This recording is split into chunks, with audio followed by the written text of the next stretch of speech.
भारतीय सेना, भारतीय वायुसेना और विदेश मंत्रालय की प्रेस कॉन्फ्रेंस हो चुकी है। साफ बताया गया कि आखिर ऑपरेशन सिंदूर की जरूरत क्यों पड़ी। ऑपरेशन सिंदूर रात 1:05 से 1:30 के बीच अंजाम दिया गया। 9 हमले किए गए, 21 ठिकानों को टारगेट किया गया और इसके जरिए पाकिस्तान में चल रहे 21 ठिकानों को खत्म कर दिया गया, तबाह कर दिया गया।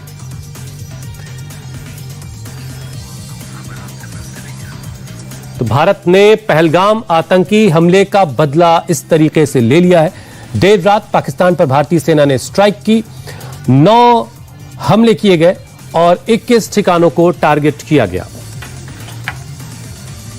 पूरी डिटेल के साथ विक्रम मिस्री, भारतीय सेना की कर्नल सोफिया कुरैशी, भारतीय वायुसेना की wing commander Vimla Singh media से मुखातिब हुई।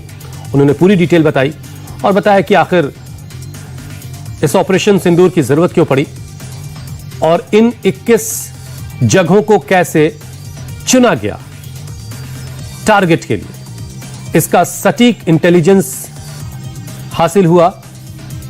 तमाम एजेंसीज ने जो इनपुट्स दिए उनके बिना पर यह 21 जगहों को चिन्हित किया गया, चुना गया और फिर बहुत ही प्रिसाइज्ड अटैक के जरिए इन आतंकी अड्डों को तबाह कर दिया गया। पीओके में 5 और पाकिस्तान मेनलैंड में 4 आतंकी अड्डे जिनको ध्वस्त किया गया। लश्कर, जैश, हिजबुल, इन सब के ठिकाने थे इन जगहों पर। 100 से ज्यादा आतंकियों के मारे जाने की खबर है। हालांकि पाकिस्तान ने अब तक जो बात मानी है उसमें 25-26 कैजुअलिटीज की बात पाकिस्तान ने मानी है।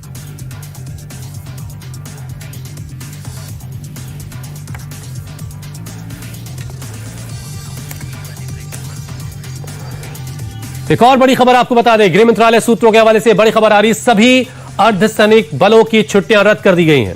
गृहमंत्री अमित शाह ने सभी अर्धसैनिक बलों के डीजी को निर्देश दिया है, बॉर्डर पर रहें, पूरी तरीके से तत्पर रहें। अर्धसैनिक बलों ने इंटरनेशनल बॉर्डर पर हाई अलर्ट जारी कर दिया है क्योंकि लगातार पाकिस्तान की तरफ से इस स्ट्राइक के बाद गोलीबारी हो रही है। पुंछ समेत जो तमाम जो सेक्टर है, अखनूर है, उरी है, नौशेरा है, इन तमाम सेक्टर्स में लगातार पाकिस्तान की तरफ से गोलीबारी हो रही है। पुंछ में कई सिविलियंस की कैजुअलिटी हुई है। 7 सिविलियंस के मारे जाने की वहां से खबर आई, 38 लोग जख्मी हुए, जिसके बाद एलजी मनोज सिन्हा ने तमाम जो सीमावर्ती इलाके हैं वहां से सिविलियंस को हटाने का आदेश भी जारी किया। कई और जो उत्तर भारत के कई ऐसे हिस्से हैं जहां पर जो उड़ानों को भी रद्द किया गया, पठानकोट में स्कूलों को बंद कर दिया गया है। एहतियातन ये सारे कदम उठाए गए कि किसी भी तरह की हिमाकत अगर पाकिस्तान की तरफ से की जाती है तो सिविलियंस की जिंदगी को महफूज करना सबसे बड़ी प्राथमिकता सेनाओं की होती है, सुरक्षा बलों की होती है और उसके बाद फिर जवाबी कार्रवाई भी होगी और फिर पाकिस्तान को मुंहतोड़ जवाब दिया जाएगा। अगर पाकिस्तान ऐसी कोई हिमाकत करता है तो उसे समझना होगा कि वो भारत से जवाबी कार्रवाई जब भारत की तरफ से होगी तो वो उसे बर्दाश्त नहीं कर पाएगा।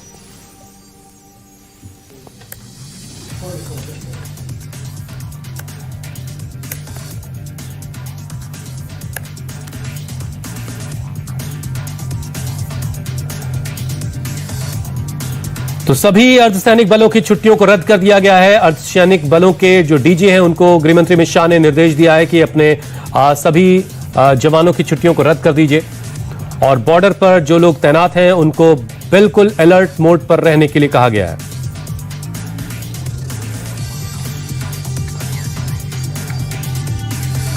एक और बड़ी खबर आपको बता दें, भारत की स्ट्राइक से पाकिस्तान बुरी तरह से बौखलाया हुआ है। एलओसी के पास जो सिविलियंस एरियाज हैं उनको टारगेट कर रहा है।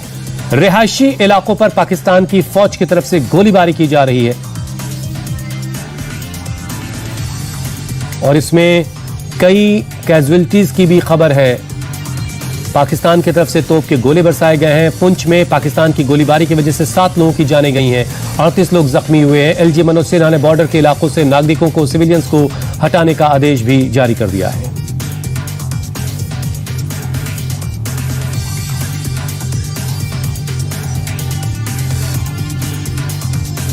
तो बड़ी खबर आपको बता रहे हैं कि पाकिस्तान रात में हुई भारतीय स्ट्राइक से बौखलाया हुआ है और जिसके बाद पाकिस्तान की तरफ से लगातार सीमावर्ती भारतीय इलाकों में गोलीबारी की जा रही है। पुंछ में 7 लोगों की जानें गई हैं 38 लोग जख्मी हुए हैं। और भारत को इस तरह के रिटेलिएशन की पूरी उम्मीद थी और इससे निपटने की तैयारियां भी भारत की तरफ से पूरी है। लेकिन रात 1:05 से 1:30 के अंदर जो ऑपरेशन सिंदूर अंजाम दिया गया, उसके जरिए पहलगाम आतंकी हमले का बदला ले लिया गया। देर रात पाकिस्तान पर भारतीय सेना ने यह स्ट्राइक की है। 21 ठिकानों को टारगेट किया गया और 9 हमलों के जरिए इन 21 ठिकानों को तबाह कर दिया गया, खत्म कर दिया गया।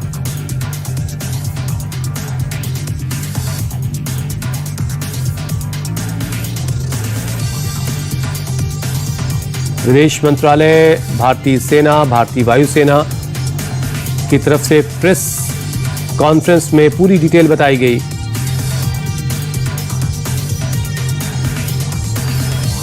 कि कैसे इस ऑपरेशन को अंजाम दिया गया, इस ऑपरेशन की जरूरत क्यों पड़ी, और यह भी बताया गया कि इस ऑपरेशन के वजह से कोई भी कोलैटरल डैमेज नहीं हुआ है। मतलब किसी भी तरह के सिविल एरियाज को टारगेट नहीं किया गया, किसी भी तरह के से इस हमले से सिविलियंस को नुकसान नहीं हुआ है, किसी सैन्य इंफ्रास्ट्रक्चर को कोई नुकसान नहीं पहुंचाया गया। बस वो जगहें जो आतंकियों की थी, जहां पर आतंकियों के लॉन्च पैड थे, आतंकियों के ठिकाने थे, आतंकियों के ट्रेनिंग कैंप्स थे, उन तमाम जगहों को टारगेट किया गया और बहुत ही टारगेटेड तरीके से यह हमला कर इन ठिकानों को तबाह कर दिया गया।